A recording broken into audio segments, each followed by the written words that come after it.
The resume is the primary selling document of the job seeker.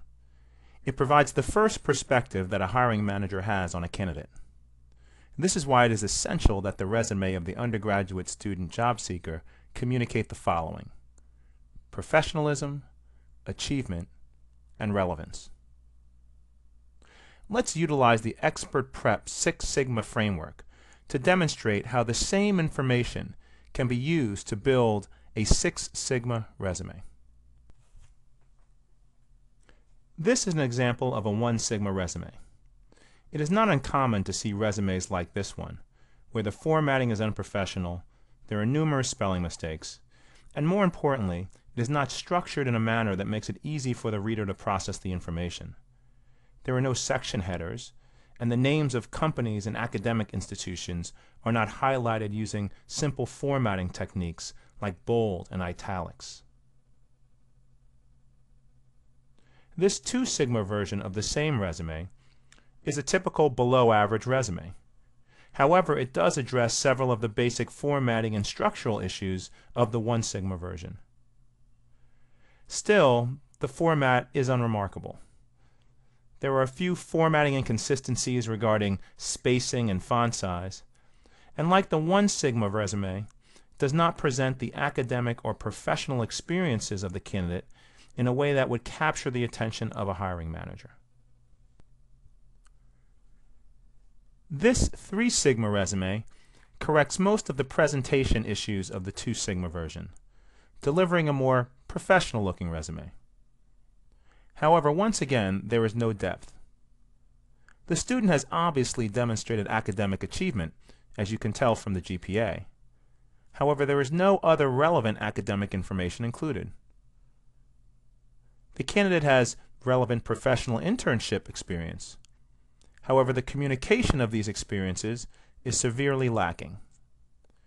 There is no use of the action, method, context, or results of these experiences. We call this the AMCOR framework. AMCOR is used to communicate the what, how, why, and what happened of any experiences that you list on your resume. You'll learn more about this later. I do like that the candidate included interests. Many people omit their interests, believing that they are silly. However, what you put down here could play a role in creating a point of mutual interest with the person reviewing your resume. Many people have gotten interviews simply because the hiring manager saw something interesting about the candidate in this section.